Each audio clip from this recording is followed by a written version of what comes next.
Right, back again. I've reassembled these, just left one of the covers off. Don't do this at home, there's live electricity in there. And we're just going to plug these in and turn them on and see if they're actually working, and also what temperature they get up to. I'm not sure I can get the meter in view. Yeah, let's give this a go. Right, that's plugged in, switch them on, and that's on.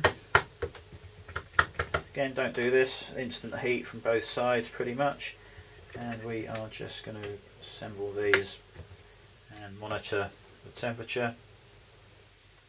I would suggest that is a much quicker increase in temperature than GHDs would give. GHDs would be triggering now, and the red light would be flickering. It is here as well.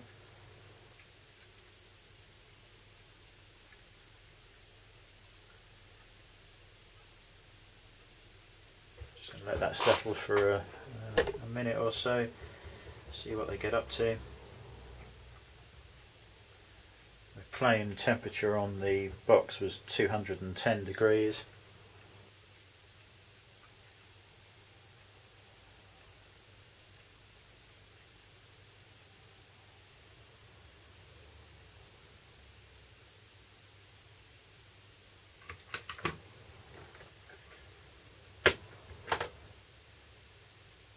Just going to give you three temperatures.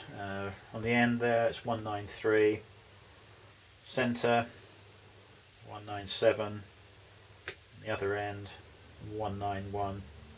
So reasonably even, but certainly not the 210 that's claimed. And as I say, GHDs, we would like to see a figure of 185, 186. So it's above that, but certainly not as claimed, which is probably good because you don't want the general running temperature up near the thermal fuse limit. 3.1 thermal fuse would fail because of fatigue over the years, and sometimes the temperature could increase slightly because of the adjustable nature of the temperature. So we're pretty much settled down now. 194, 197, 194. Operation is the same. Hopefully you can see the red light flashing away there. What I'm going to do now is increase the temperature and see what they go up to, just for test purposes.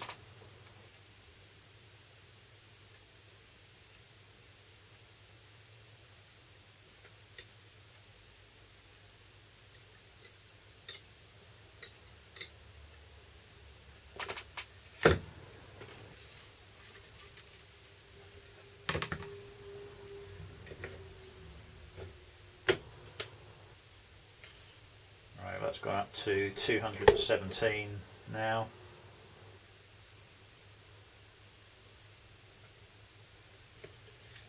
We're going to turn that up again and see if we can get the thermal fuse to fail. We'll see what temperature these will go up to before things start to melt.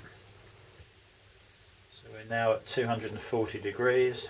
That is the failure point of the thermal fuse, but it's not going to fail at 240 because it would cope with that temperature for a short period of time, and because it's insulated in that silicon sleeve, plus it's not making firm contact with the element.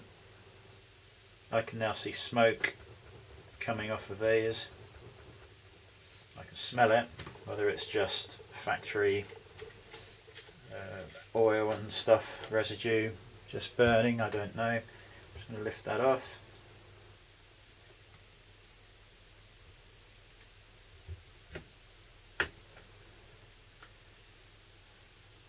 Yeah, 240 in the centre. 235 at the ends, 233 at the other end. That is now getting very hot to the touch. You may have noticed from the earlier video that there are no insulating felt pads on the arms. It's still at 240, we're just going to see if we can turn that up any further.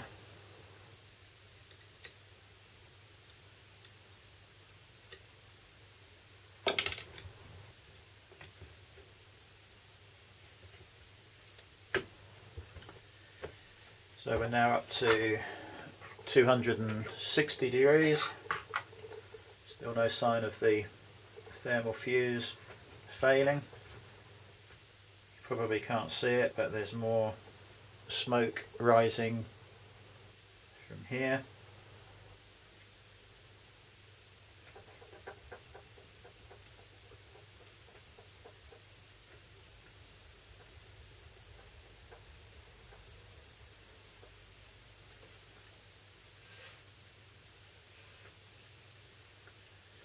Right, I'm going to try that one more time. Like I said, do not be doing this at home. This is purely for the engineers really. In fact, this video may be unlisted by the time I've actually uploaded it.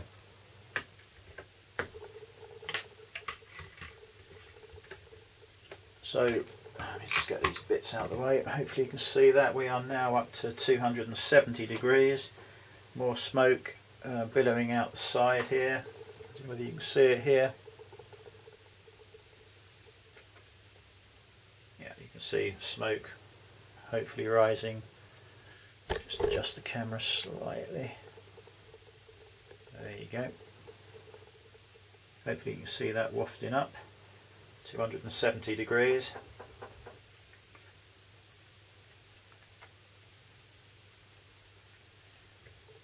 Hopefully at this point the user would realise something's wrong just by the smell and the smoke coming off. It may not be obvious to you guys, especially with the red background, but there is smoke coming up and away here. So that's 270, still no thermal fuse failure. You see the smoke now? I don't think we're going to be able to turn this up very much more. It's gone right round.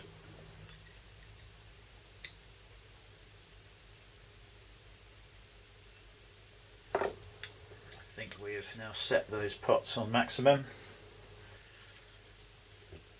Yeah,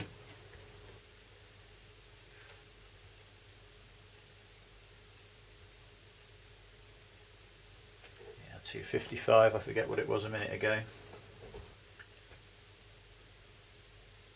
was higher than that, wasn't it? So yeah, we've gone full adjustment and beyond. Just going to tweak those back a fraction.